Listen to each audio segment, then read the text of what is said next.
Para-X. The views expressed and the opinions given by the individual host and their guests do not necessarily reflect those of Para-X, its affiliates, or its sponsors.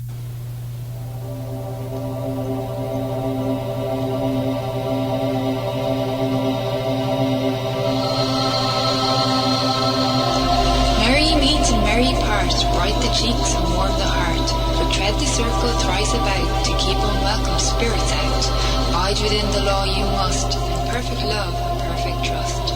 Mind the threefold laws you should, 3 times bad and 3 times good. These 8 words the read fulfill, and ye harm none, do what ye will.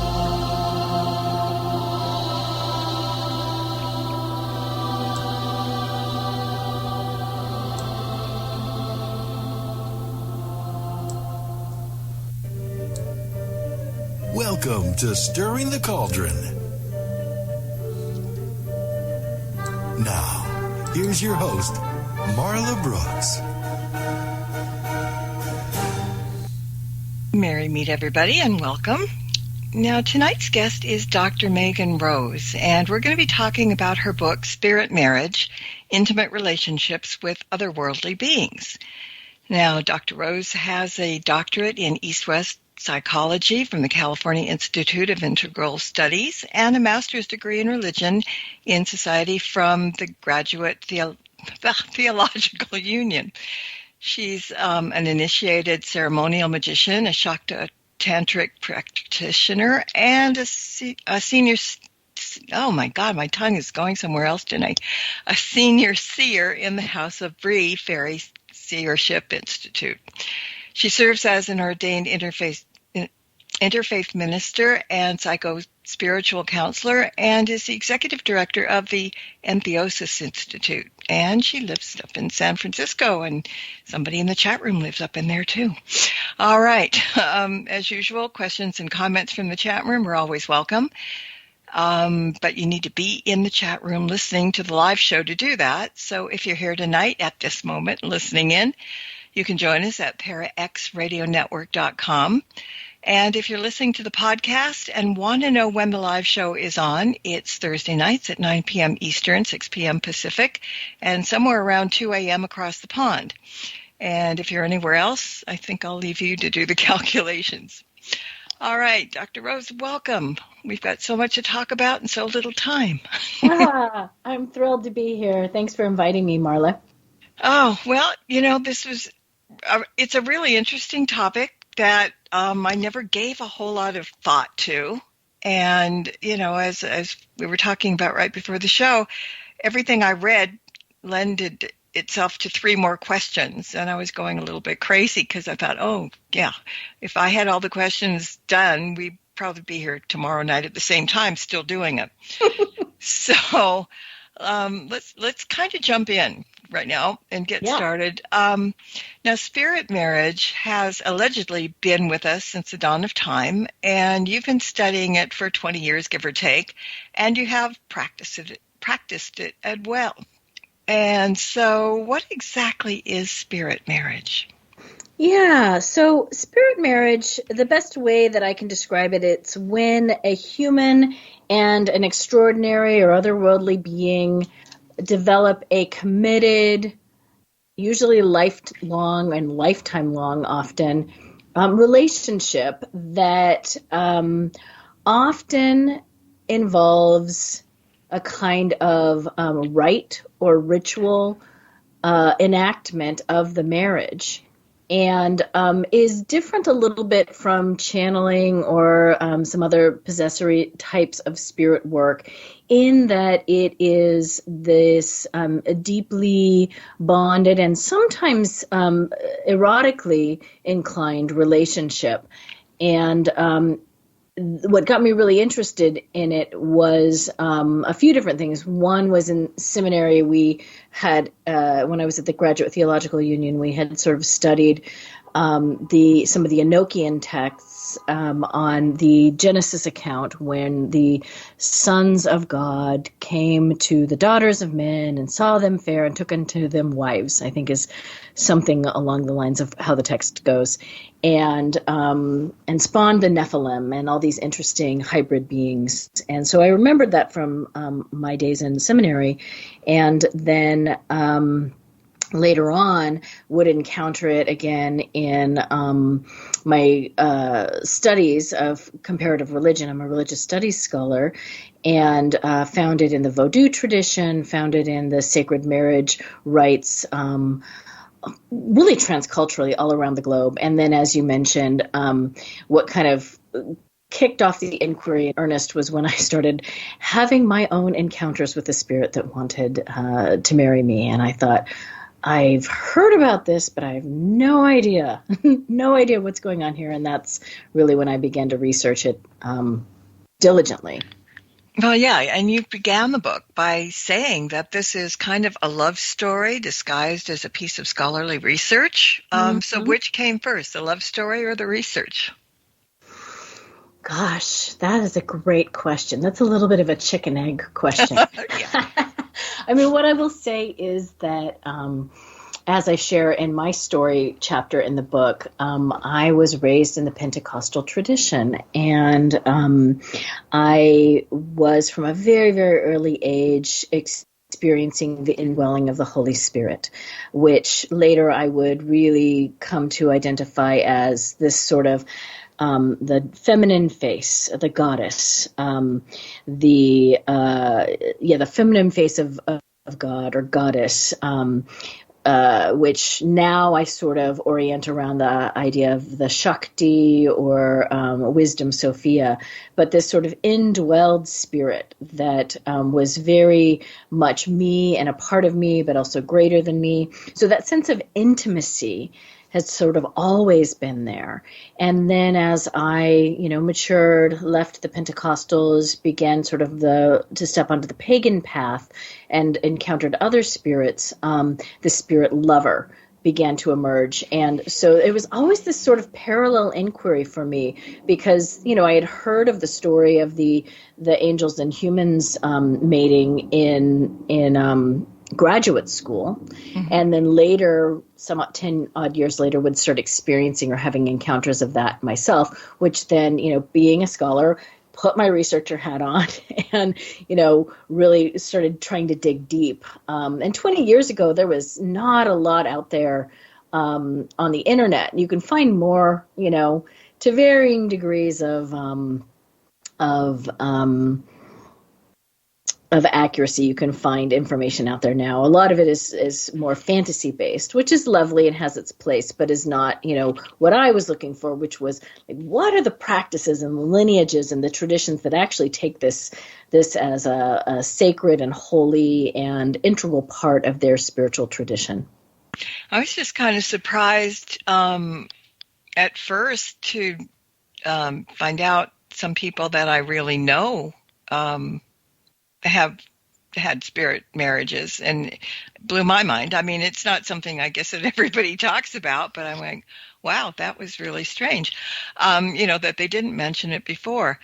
But so what other types of otherworldly spirits are you referring to? Because some people are saying it's just, somebody that passed away, but it runs a whole gamut of possibilities, right? Yeah, it absolutely does. I use the term spirits just because it's the sort of most generic umbrella term that I can think of that gets at the idea that these are not physical, incarnate human beings right now.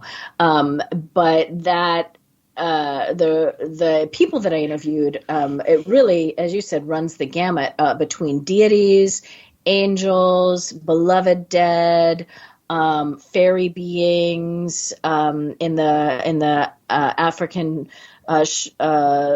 diaspora tradition, the Loa in the Vodou tradition,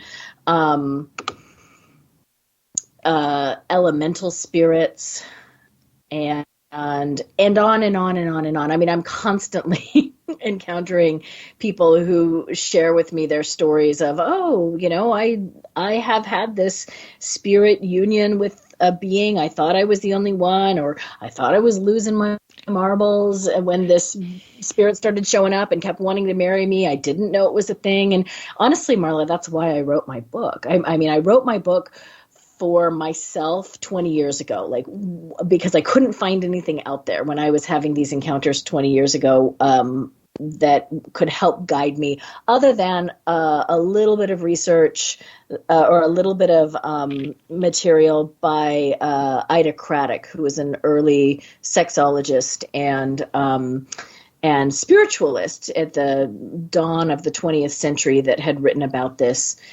So she kind of gave me a little bit of information from a treatise she wrote called Heavenly Bridegrooms. And then I was kind of off to the races trying to find all the different traditions that practiced this to help me understand what I was experiencing.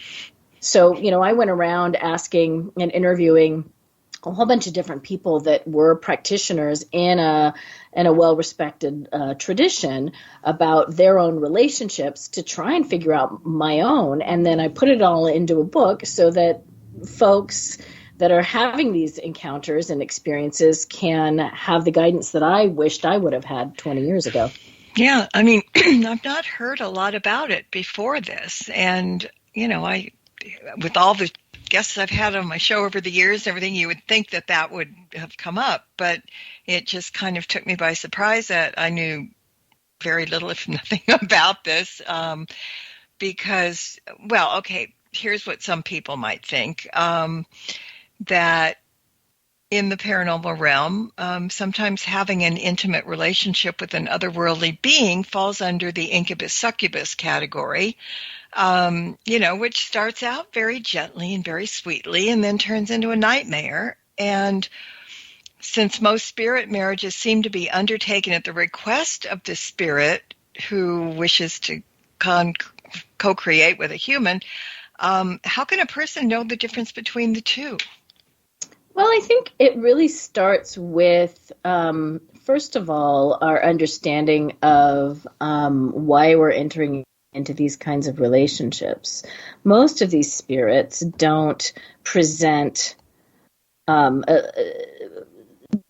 of these spirits that are wanting a kind of bonded relationship with a human to that degree don't at the outset start with what we would call eroticism or sex, right? They're not just there to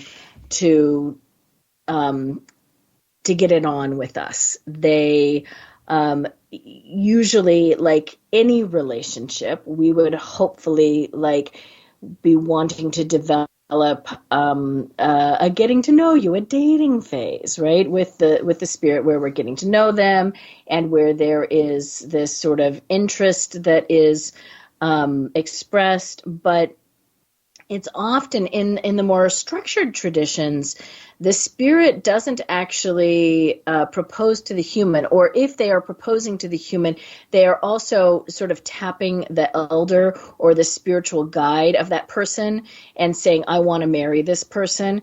For example, my mentor, Orion Foxwood, who founded the House of Bree Faery Seership Institute, he had met his fairy wife Bree through some ritual and journey work that he had been doing with one of his mentors, R.J. Stewart. And he thought Bree was just this powerful fairy being, and they had, a sort of what you would consider sort of a guide relationship. She was kind of guiding him and giving him information about ecological reparation and some land that he was working with. And one of his mentors, Dolores Ashcroft Nowishki, was visiting him, and Bree appeared to Dolores and said, basically, I want to marry Orion. And so Orion, wasn't even thinking of the fairy marriage. I mean, he knew about it folklorically, but it wasn't on his radar. And he hadn't really even considered that could be a possibility for him. But Bree appeared to Dolores, and Dolores was like, Orion, you've got to marry her. She loves you so much, and this is such a powerful connection. And Dolores herself is an indwelled seer. Mm-hmm. And so there was this kind of, Orion says it was a little bit like a shotgun wedding where, she was like, you got to marry her. And that's not uncommon. And many of the folks that I talked to, there was someone that was either their spiritual teacher or mentor that the spirit came to. And this actually happens in the Vodou tradition as well, where often the Mambo or the Ungan will recommend the marriage to one of the servitors, one of the people in their community, because that marrying that law will bring a certain quality to the house that's needed, this balancing quality.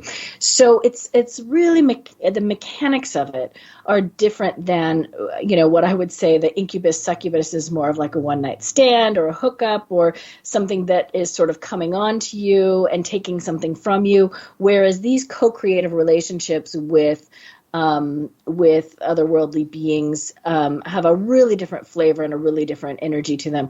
But there's also a really, for folks that don't have a context with a community and an elder where they can, discern for them, there's a tremendous amount of responsibility on the shoulder of the practitioner to develop the discernment, the discipline, and ultimately decide if they'd want to devote themselves to this kind of a bonded relationship with that spirit. And it just takes time. It takes time to discern who the spirit is. And this is why, I wrote the research that I wrote and worked on took me almost 20 years, because I was spending my time really discerning who this spirit was, because I didn't have the community. I didn't have the person that could validate at first. Later on, when I began to study with Orion, I went and had readings and divinations with him where he was able to validate the spirit and we were able to get really clear.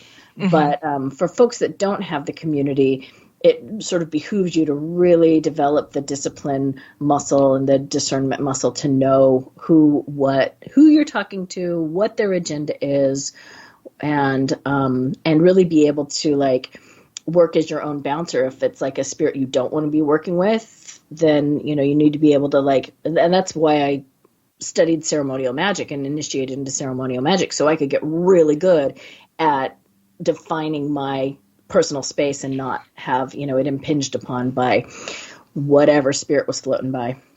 Yeah. Got a couple of chat room questions, so let me get to this. We still got time before the break.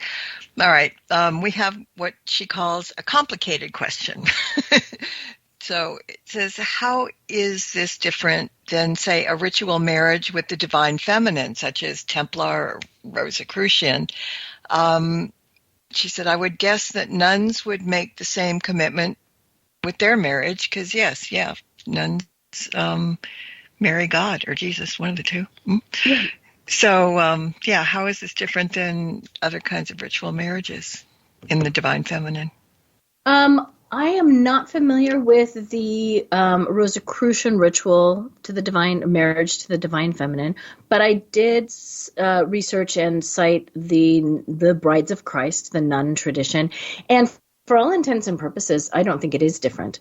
It is, in essence, taking a vow of devotion, just like you take a vow of devotion to the human person, that you marry. It's a vow to be in deep bonded relationship with them. And it can look as different as human relationships look, right? Not every deeply bonded, intimate human relationship is marriage or ends in marriage. Not all marriages involve eroticism and sex, right? Like we know throughout history that there have been marriages for all sorts of different reasons that people get married.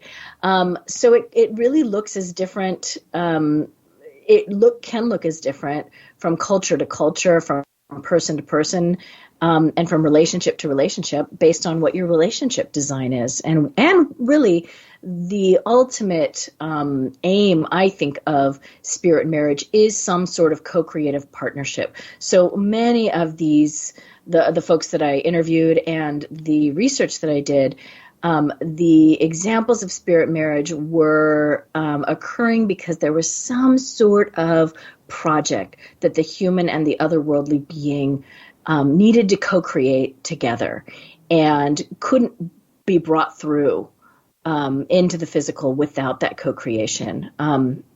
R.J. Stewart says, we do things that they can't, and they do things that we can't, and we come together and can do something really fabulous, really, really remarkable.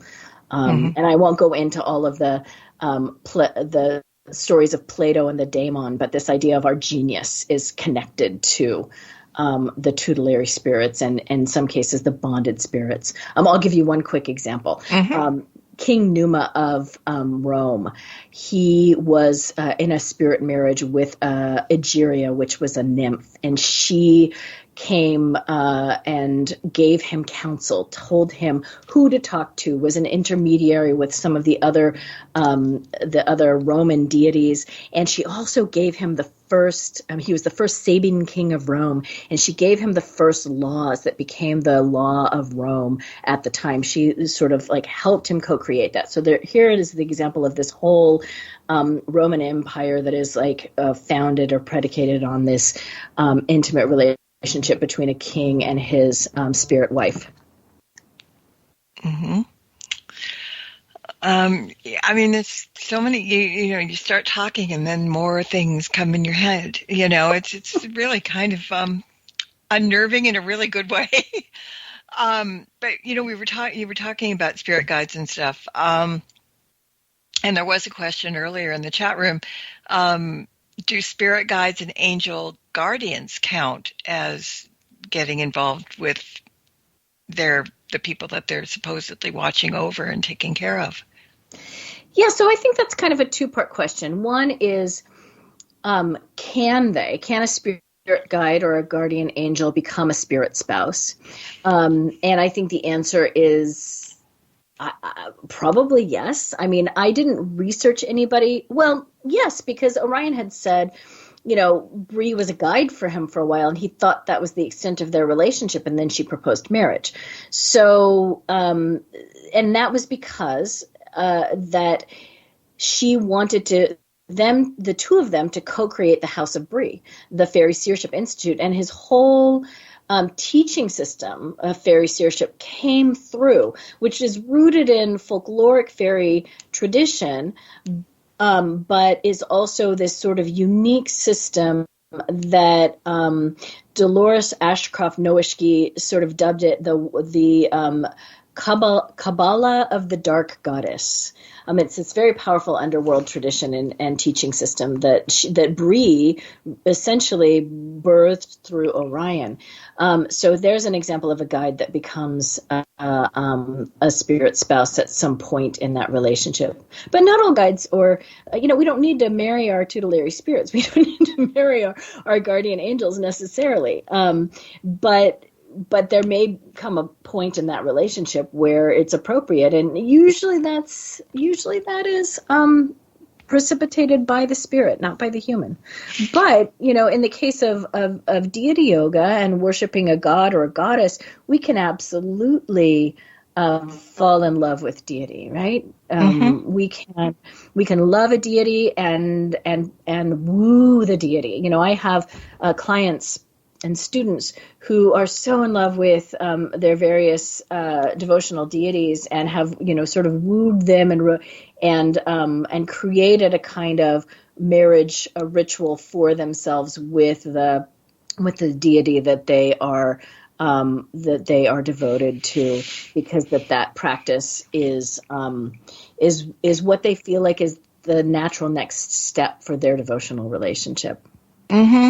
Yeah, I was thinking about spirit guides and protectors and stuff as you were talking, and I would think, and that's just me, that our guides are there to kind of help us, keep us out of mischief, guide us, and they can't exactly, well, they know us better than we know ourselves. Let's give them that credit. But to get involved with them, then that might tarnish their work in the beginning. I mean, why they are our guides, because they're kind of one step away. They're trying to keep us okay. And then all of a sudden, if we're in a relationship with them, that kind of might move things into a different realm. And, that, I don't know. Does that make sense? Well, I think that it's the function, right? What is the function of a guide versus what is the function of your spouse? What is the function of a friend or a mentor or protector versus what is the function of your spouse? And in a lot of these marriages, the relationship, the spousal relationship is a kind of seasoning. It's something that you yourself are not necessarily on your own capable of doing, and you come together to create something unique. Sometimes it's called the love child or the magical child of this bonded, committed relationship. And that's different than, a being that you're working with that is giving you counsel, although spirit spouses are known to give counsel to their partners. But it is a different level of commitment. I mean, let's back up here and say that spirit marriages require a tremendous amount of time and energy and commitment on the part of the human. And you don't necessarily have to do that if you've got a guide, right? You don't have to. In the Vodou tradition, they have to devote anywhere from 1 to 2 nights a week, depending on how many different. So this is where we get into the polyamory aspect of it, because in the Vodou tradition and in others traditions, you can be married to more than one lua, and you would spend anywhere up from 1 to 3 nights a week with that spirit companion, doing a specific ritual where you spend that evening communing with them. And then you are required to have rituals and fetes and different things that celebrate that spirit union. And it can be costly. You're paying for the marriage, and then you're upholding the spirit for the community, the being for that community. And so it's not necessarily just I'm going to tune into my guides and see what my guides have to say. It is if you're married to somebody and you don't talk to them every day, or you don't spend some time on a regular basis with for example, like in a human relationship, that relationship really falters and doesn't tend to thrive. And it's the same thing with your spirit partner. The human really has to step up and spend a devotional time with their spirit beloved, every day, really getting to know them and spending time with them. So it's a level of commitment that the human takes on in the marriage that is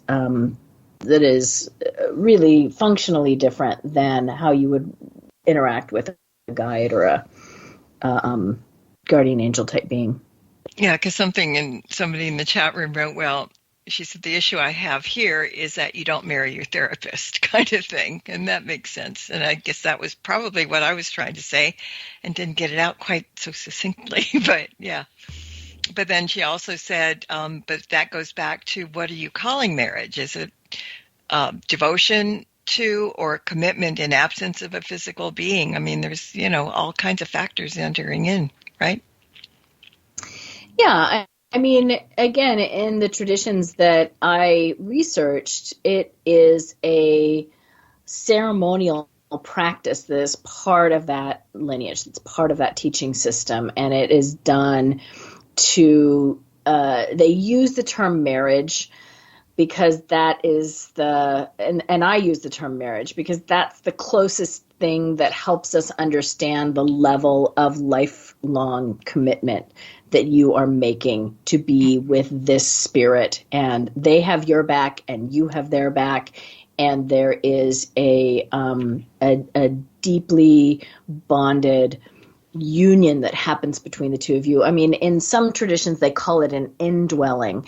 Orion describes it as when he opens his eyes, Bree sees into his world, and when he closes his eyes, he sees into her world. And so there is this almost like a symbiosis or a hybridic consciousness that happens with the indwelled seer.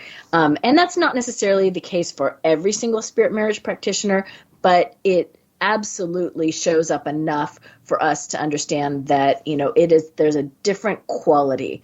And like all relationships, there's a spectrum of gradation of levels of commitment. And, there are people that married that live in separate locations, right? Mm-hmm. Human people. Yeah. And so really it's how do you want to define the relationship? Have you made this level of commitment? There's a highly ritualized aspect to this, and most of these traditions where vows are exchanged, a community is there witnessing the nuptials, rings are exchanged. They're in the Vodou tradition, they get married wedding clothes and they make a cake, and it's a whole fete, it's a whole to-do. Mm-hmm. And that is what cements the ritual for both the human and the community that really witnesses and upholds that marriage.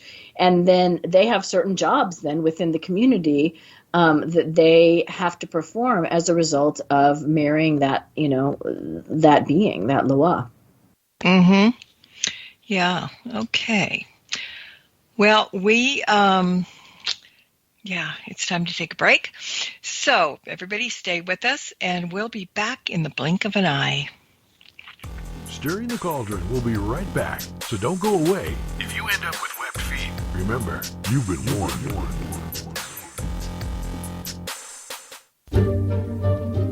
Explore the second edition of the Witch's Oracle deck through 45 innovative cards and enhanced guidebook that peers into the world of the witch. The deck's stunning artwork has a new look and includes 7 brand new inspirational cards. Each card now includes a suggested crystal or gemstone to enhance your reading, as well as a magical incantation that provides energy, reinforces the card's meaning, and helps the desired message to be sent out into the universe. The easy-to-navigate guide also has a new look and offers straightforward, gentle guidance that takes readers through both good times and bad. And now includes a chapter on crystal and gemstone divination by the amazing Nicholas Pearson. The Witch's Oracle. It is a perfect divination deck for witches as well as non-pagans, and is designed to suit both seasoned readers and beginners alike.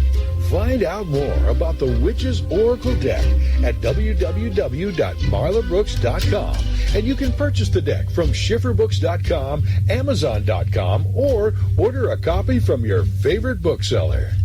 New Aeon Now. News and discussion of the metaphysical, the occult, the paranormal, and much, much more. With your hosts, New Aeon High Priestess Reverend Lily Alley, head of the Untitled Chapter of the Order of Paranormal Exploration, Christine Matza. The New Aeon is now. Join us every Thursday night at 10 p.m. Eastern for New Aeon Now. Welcome back to Stirring the Cauldron. Once again, here's your host, Marla Brooks.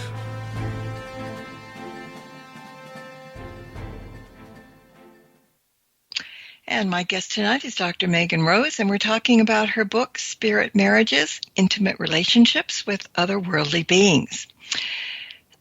I'm just going to start throwing more questions at you right now because they're coming in all over the place.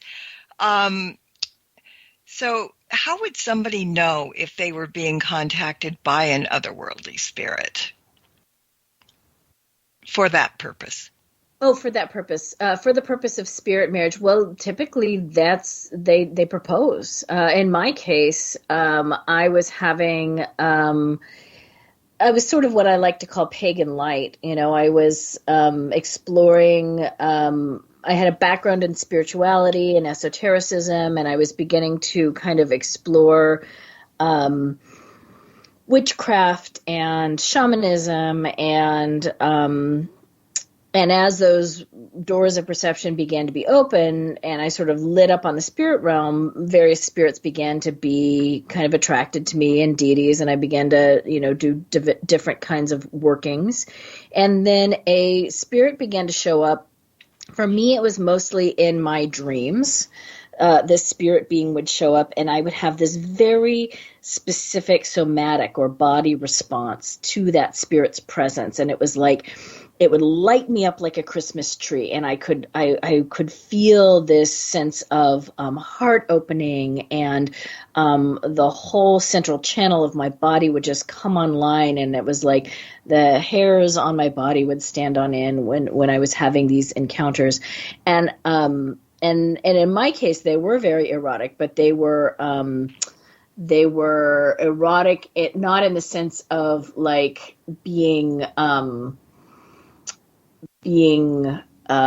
drained, but more along the sense of this idea of being initiated or filled or activated. There was this transmission that was happening, which I won't go into the different sort of quantum mechanics of sexuality, but there's a facet of this which is like really understanding what's going on energetically during erotic encounters, both with ourselves, with spirits, and with other humans.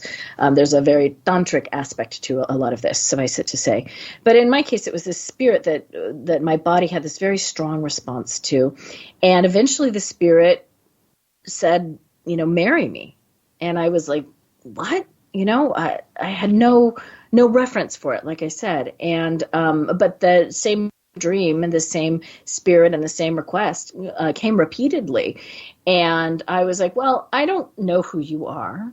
I don't know what cosmology you're from. I know I have this very strong response to you that is lovely, but I'm not just going to marry you or say yes or whatever until I really do my due diligence. And that's kind of what set me on this exploratory journey. So typically we know a spirit wants to marry us because it proposes and it makes its intentions clear, either to us or to somebody that we know, love, and trust and respect. And that directive kind of comes through them. Yeah. And, one of the other, we talked about the otherworldly beings, but one thing that I was thinking about, and I was kind of peeking in on one of your YouTube things, and you talk about that some of these spirits might be somebody that you were with in a previous lifetime, and you might keep missing them here on the earth plane back and forth. But talk about that for a minute, because I think that makes so much sense, and because I think sometimes two people get parted and they don't come back at the same times, but they're, you're always joined together emotionally. So, yeah, absolutely. Well, that sort of comes up. I've had folks ask me, well, is this maybe a twin flame thing or a soulmate kind of thing? And, when we're talking about, a beloved dead, let's use the example of someone who is an ancestral spirit or a spirit that was once in human form. And if we're looking at it through a reincarnational lens, we may have people that we were married to in past lives that we have incarnated in this life, and they didn't, for whatever reason, reincarnate right away. And sometimes our deep longing for that being, for that person, that it seems like no other relationship can quench, is actually us reaching through to that spirit being. And sometimes that spirit being finds us, and we are able to continue that relationship through the auspices of spirit marriage. So we may have known them in a past life, we may have been married to them incarnate in a past life, or we may have been a devotee of theirs. So in the example of the Shakta Tantric in my book, here is a very highly initiated tantric practitioner who is married to the goddess Kali.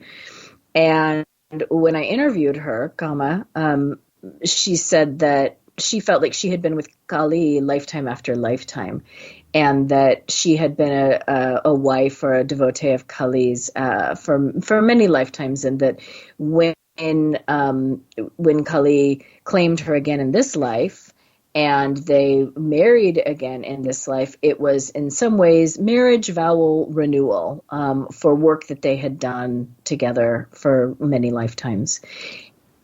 And that's really romantic. It really is, because it could be like two people that came so close to getting married, and one of them passed away and they never got to fulfill that promise, and so yeah, that's just really interesting. So how would someone benefit by being in a spirit marriage? Well, as I said, they do things that we can't do. Usually these kinds of spirit marriages come, like I said, at the behest of the spirit, or because that there's some sort of fulfillment, some sort of co-creative project that wants to come out. For example, in my case, it was this book. It was all of this research. There was the spirit that was wanting to marry me, which sort of sent me on this, inquiry in the first place, and that spirit became a kind of guiding and tutelary spirit for many years as I was doing this research, nudging me in one direction or another, creating synchronicities for who I would interview and who I would bring into the research process. And so I think that oftentimes there are creative projects like books, which have come out of a number of these, but there's also community projects, and there are ecological projects.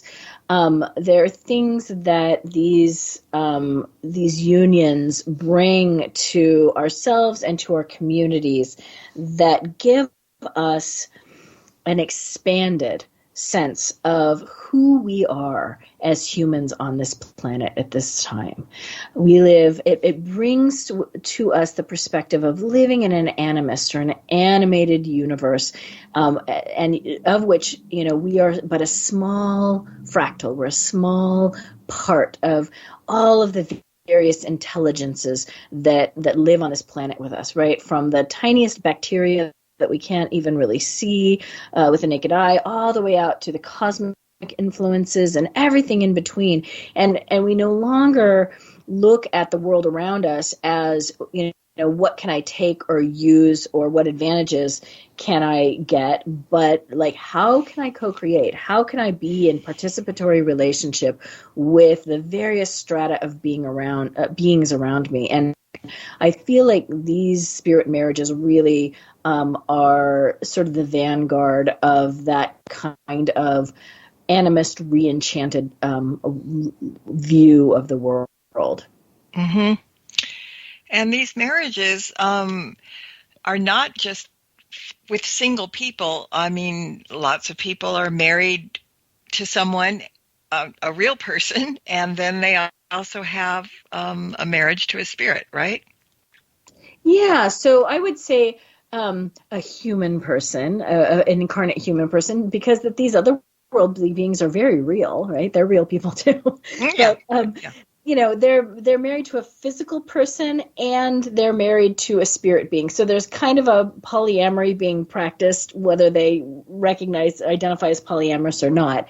But yeah, there were plenty of people that I interviewed that held both types of relationship. And one of my interviewees, Madrone, who practices in the Dagara tradition that comes out of Burkina Faso, West Africa, she is married to a tree spirit, Tingan, who Tingan is like the masculine spirit of earth that governs justice and discernment, and tends to like to manifest through some kind of a tree. And so they have a whole ritual to install or to turn a tree that they divine is an appropriate tree into a shrine to Tingan. And then she has this sort of relationship with the tree as a proxy for her marriage to Tingan. So she has that relationship. Her husband,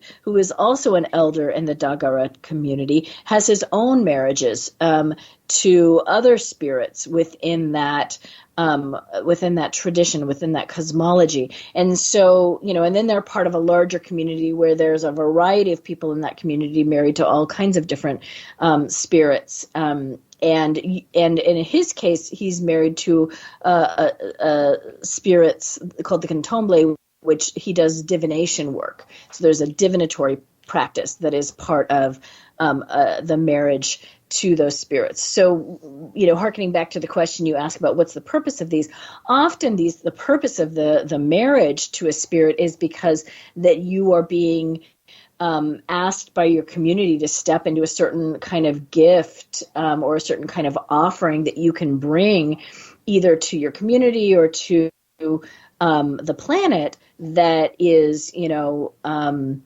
that is creative, but also may involve divination or blessing or guidance, that you and the spirit, you become the proxy for that spirit's presence in the physical. Mm-hmm. So it's not, well, you would think it would be complicated, and there would be jealousy on both sides. But I guess, there are ground rules and everything gets set up before that happens. And I guess you can live happily ever after and not have to worry, right? I mean, yeah, yes and no. There are cases where, in Orion's case, he shares a story where he had a human partner. And when he married Bree, that was kind of like, that was the end of their relationship with his human partner at the time, because he said, I've shared you with your coven and with all these other communities, and now I have to share you with the spirit that is inside of you that I can't compete with. And he said it was not something that the spirit intended or that he intended, but it was sort of a side effect of the marriage. However, then, Bree brought into his life another relationship, and he has a human, fiance now that they're deeply in love and couldn't imagine being with Orion. He says, Sethlin couldn't imagine being with me without Bree being a part of me. It's so integral to who I am. Yeah, no, that's really good. So is a question from the chat room, can this happen to anyone, or is there a specific type that get contacted, like perhaps people who are more open-minded and metaphysically inclined or mediumistic or something? I mean, will John Doe or Jane Doe just all of a sudden get contacted and not know anything about it? Well, I think it's a great question. It's, it's a little bit like, well, can everybody run? But can everybody run a marathon, and can everybody win a marathon? It's a little bit like nascent talent. Can everybody learn to play the piano, right? Mm-hmm. But can everybody become like a virtuoso pianist? There's ability, and then there's talent. And one of my theories is that folks that do end up being contacted and called into spirit and marriage type relationships are somewhere on the spectrum of highly sensitive people. Mm-hmm. So there's all this lovely research out there about HSPs and highly sensitive people and the different qualities and of the HSP. And I think that a lot of folks that do end up just in mediumship and spirit communication in general, it's like spirit marriage in some ways is like mediumship and spirit communication cranked up to 11. But, just to be doing spiritualist work or mediumship work or spirit communication work, one needs to have a certain amount of sensitivity. But, as Frater Lux, one of my ceremonial magician friends that I interviewed for this, said, ceremonial magic is designed to help sensitize you. If you don't get information, if you don't get contact, it's designed to help you get contact. But it's also designed, like I shared in my story, where if you're getting too much contact, contact, it's designed to sort of like turn the volume down a little bit and help you control it. So it really creates a nice cauldron or river banks for the flow of the contact to move within. Mm-hmm.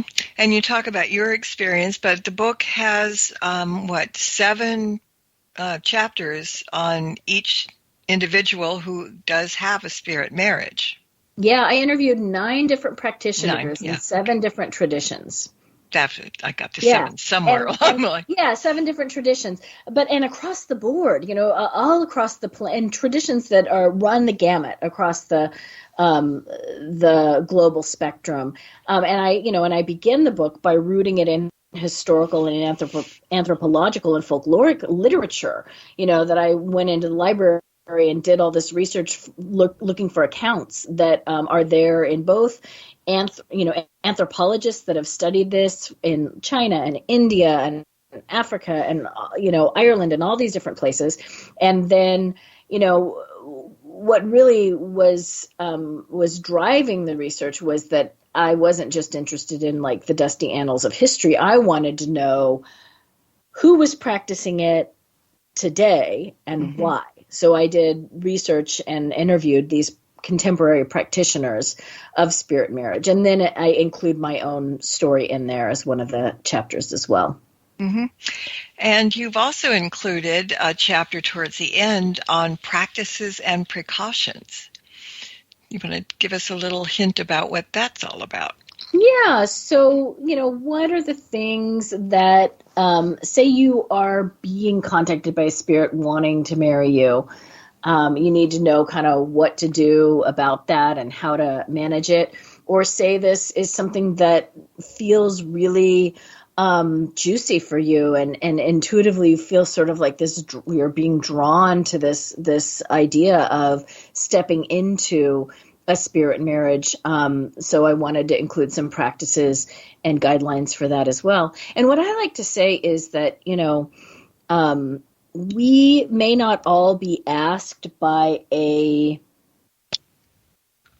external otherworldly being to marry them, but each of us have a divine self that we are a part of. And in my research, I include the knowledge and conversation with our divine self as a kind of spirit marriage, not maybe the way that we think of marriage traditionally, but there are people that have decided to marry themselves and to put their own spiritual awakening and spiritual embodiment of their highest and best self as their primary relationship in their life. And whether they do that for a time or whether they do that for their life is, entirely up to them. But we, each of us, have a divine self that is actionable that we can reach to.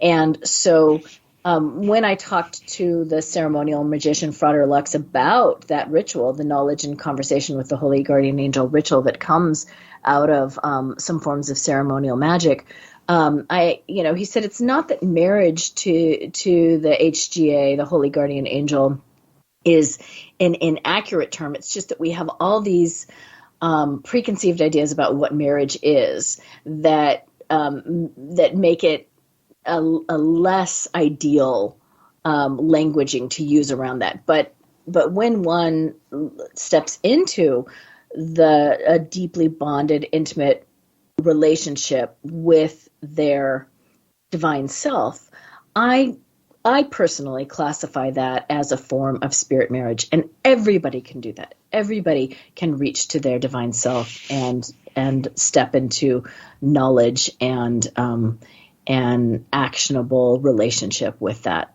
aspect of themselves. I'm glad you brought that up because I had that was going to be your next question. Yeah. Reading my mind. Yeah.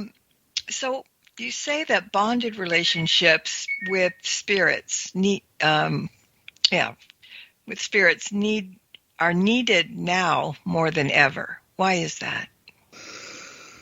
Well, I think it has to do with where we are as a species on the planet right now. I'm a big fan of Barbara Marx Hubbard's research of conscious evolution. And, the core of conscious evolution is that we have evolved as a species unconsciously, sort of haphazardly for the past, however many millennia. And we're at this sort of tipping point as a species. She calls it, she says that we shifted from Homo erectus to Homo sapien, right? And we don't really know what it was that was the tipping point, right? That shifted our species into being self-aware, Homo sapien. I like to think, and I think that some of the literature points to this, that it may have been these interceding entities, otherworldly beings that came and helped precipitate the expansion of our consciousness so that we became self-aware, Homo sapiens. But we're in a similar transition point as a species where we have the potential to step into what Hubbard and others call Homo universalis or Homo spiritus, where we are not only self-aware, but we are aware of each other. We're aware of our embeddedness, as I was talking about earlier, in our beautiful planet, in Gaia consciousness. And how we get to that awareness, I believe spirit marriage is one of the key technologies for that. Caroline Kenner, who is one of my interviewees and is married to a constellation of spirits, said that our ability to become psychically sensitive and communicate with otherworldly beings is going to be as key for us moving forward as a species as being able to verbalize and communicate. Was between our shift from Homo erectus to Homo sapien. So that was sort of one of the big key jumps, is that all of a sudden we were able to make words and make language. And now our ability to be telepathic and our ability to be sensitive and tune into the otherworldly realms that we are constantly embedded in, but sometimes oblivious to, is going to be a key factor in us evolving to whatever our species is going to be as we go forward as a planet. And that, I think, is what will help safeguard that our humanity kind of survives, right, on the planet. Because we're at a really critical time where humanity might not survive. Yeah, that's for sure. Well, just as I expected, we've got more questions and time to answer them. So before we go, can you give out your website information for those who want to find out more about you, your books, your courses, spirit marriages, or even the Entheosis Institute? Yeah. So Entheosis, really quickly, is in Theos, Divine Within, and that is a nonprofit organization that I have started with with my partners to teach about this idea of awakening the divine within that I was talking about earlier, the divine self. But so you can go to Dr. Megan Rose, which is just MEGAN Rose.